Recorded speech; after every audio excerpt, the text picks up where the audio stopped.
قرارات جديدة وغريبة الواحد بيسمعها اليومين دول بخصوص موضوع ضرائب الهواتف المحمولة. النهارده الناس كلها مرة واحدة صحت من النوم على سبب وخبر مزعج جدا، وهو إن ضريبة الهواتف المحمول ارتفعت ازاي يعني؟ ارتفعت يعني انت النهارده كنت بتشيك على جهاز زي الايفون 13 العادي بتلاقي سعر الضريبة بتاعته 6500 جنيه. مرة واحدة الضريبة ارتفعت، بدأت من 6500 جنيه الايفون 13 بقت 9333 جنيه. طبعا الناس كلها ما كانتش مصدقه وكان مفكره ان في تحديث في التطبيق بتاع تطبيق تليفوني، ولكن للاسف طلع خبر صحيح.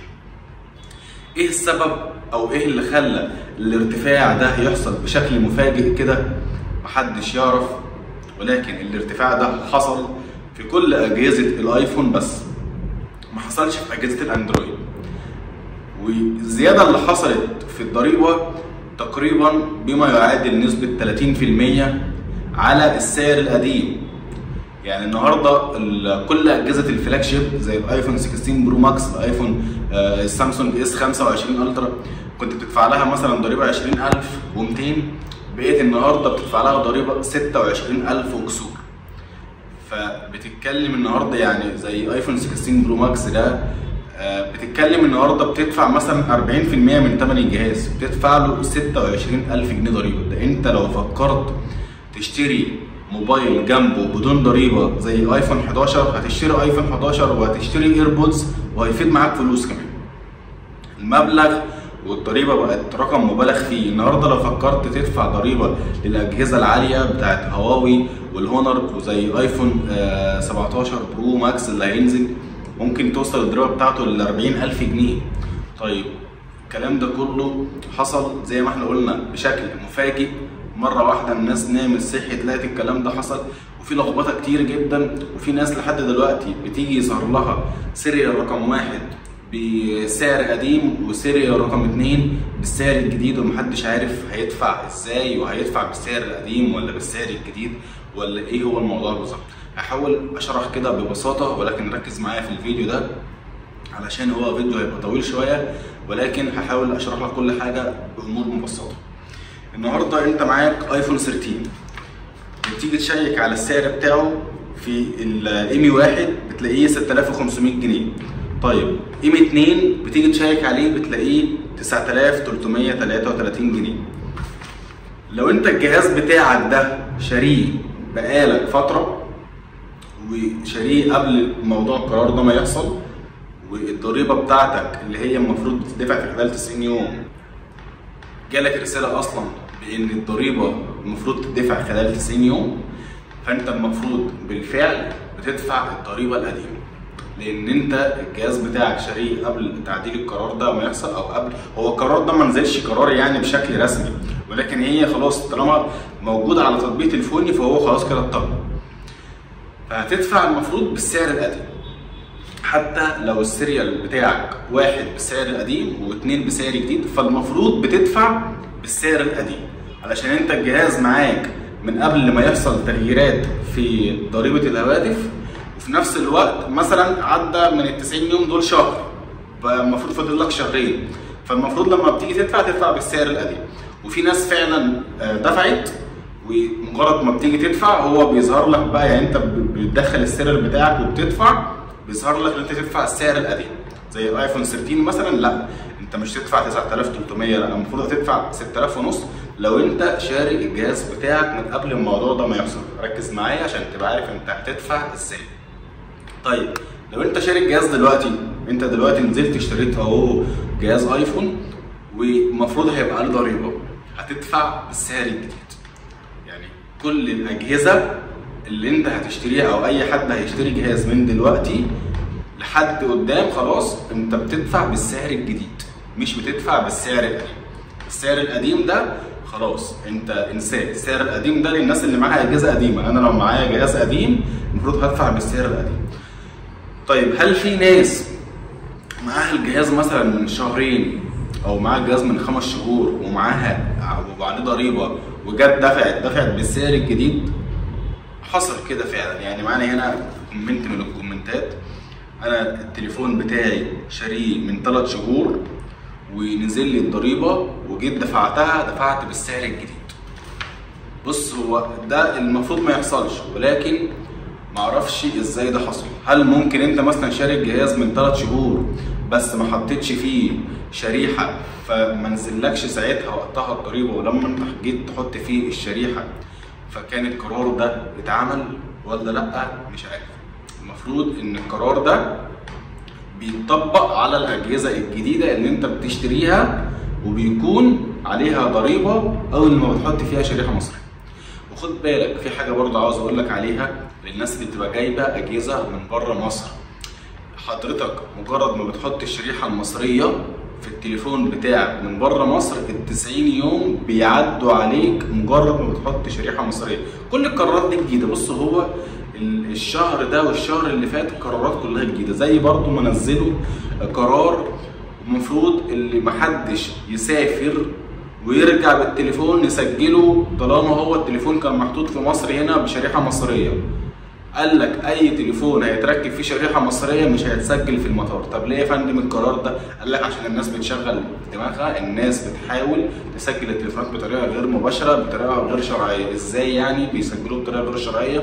يقول لك التليفون بيبقى المفروض في مصر وعليه ضريبه وشغال بشريحه مصريه عادي، بيبعتوا مع اي حد مسافر وهو نازل بيسجلوا على جواز السفر بتاعه او الباسبور بتاعه. فده كده بالنسبه لهم تهرب ضريبي. فهو ساعتها نزل القرار ده الشهر اللي فات وقال لك اي حد هيحط شريحه مصريه في التليفون بتاعه مش هيتسجل. طيب ايه كمان؟ اي حد نازل مصر ليه تليفون واحد كل 3 سنين. طيب ايه كمان؟ لو حطيت الشريحه المصريه بتاعتك بره مصر ال90 يوم بيعدوا عليك وانت بره مصر. طيب هل لو انت نزلت مصر نازل يوم زياره، نازل يومين، مستعجل جدا، هتعمل حاجه مهمه ومسافر وخرجت من المطار ونسيت تسجل التليفون بتاعك، ينفع تخش تسجله تاني؟ لا ما ينفعش. طيب انت نازل يومين 3 وكنت مستعجل ومعرفتش تسجل التليفون بتاعك، ما كانش فيه وقت عندك وخرجت من المطار وخلاص قعدت اليومين 3 في مصر وسافرت وخلصت، هل وانت نازل تاني ينفع تسجل التليفون بتاعك؟ لا مش هينفع تسجل التليفون بتاعك. وعملنا فيديو عن الموضوع ده، هسيب لكم برضو الفيديو في نهاية الفيديو ده، وهسيب لكم الفيديو برضو في التعليقات عشان تتفرجوا عليه. ما ينفعش تبقى انت خرجت بره مصر ونازل تاني بعديها مثلا بكام شهر تسجل التليفون بتاعك. هتيجي تسجله يقول لك ممنوع يا فندم، كان المفروض اللي حضرتك تسجله من اول مره نزلت فيها مصر. حضرتك نزلت الساعه كذا في يوم كذا تاريخ كذا، المفروض ان انت كنت سجلته في اليوم ده. يا فندم انا ما كانش عندي وقت. هتعمل بقى شكوى وتكلم ده وده، يا فندم ما كانش عندي وقت ما عرفتش اسجله. ما فيش عندهم الكلام ده. فموضوع الضريبه فيه مشاكل كتير جدا بتحصل. اول طبعا لما هم فعلوا القرار اللي هو اللي فات ده القديم، فعلوه بشكل اثر رجعي، فالناس كلها طبعا اختلفت وحصل مشاكل كتير جدا ما بين العملاء وما بين التجار، وفي تجار قفلت وفي ناس كتير خسرت الوفات مؤلفه. لان طبعا الناس كان واحد مثلا بيشتري موبايل بيلاقيه مثلا عليه ضريبه. طيب الضريبه دي كانت دفعت ومره واحده بيتفاجئ اللي هو الضريبه نزلت تاني ورجعت تاني عليه. ازاي؟ انا كنت مسجل التليفون انا مره واحده الضريبه بتلاقيها رجعت. فحصل مشاكل كتير جدا بسبب القرار ده. ولكن خلاص نزلوا هم ساعتها بيان وقال لك ان في 60,000 جهاز احنا اكتشفنا اللي هم دخلوا مصر بطريقه غير شرعيه، ولكن بعد فلتره الاجهزه اكتشفنا اللي في منهم 47,000 جهاز هي دي الاجهزه اللي المفروض هنرجع نشغلها تاني، عشان دي الاجهزه اللي اتسجلت بطريقه رسميه. و13 او 14,000 جهاز دول اللي مش هيشتغلوا تاني. وخلاص حصل اللي حصل وعدى اسبوع اسبوعين، اتفاجئنا بقى يوم 16/8/2025 بالتغيير اللي حصل الجديد، ان الضريبه غليت بعد ما كانت الناس كلها اتاقلمت على السعر بتاعها. يعني عندك الايفون 11 كان بالضريبه بتاعته 3700 جنيه، فبالنسبه لك هينه شويه. لا الايفون 11 النهارده بقت ضريبته 5600. طيب الايفون 13 كانت الضريبه بتاعته 6000 ونص، والايفون 13 النهارده بقت الضريبه بتاعته 9300. 13 برو ماكس كان ب 13000 الضريبه بتاعته، النهارده بقت 16300. ال 16 برو ماكس والاس 25 الترا كانت ب 20200 بقت 2600 النهارده. فانت ما انتش عارف ليه الغلو ده، وكمان الغلو ده حصل في اجهزه الايفون بس.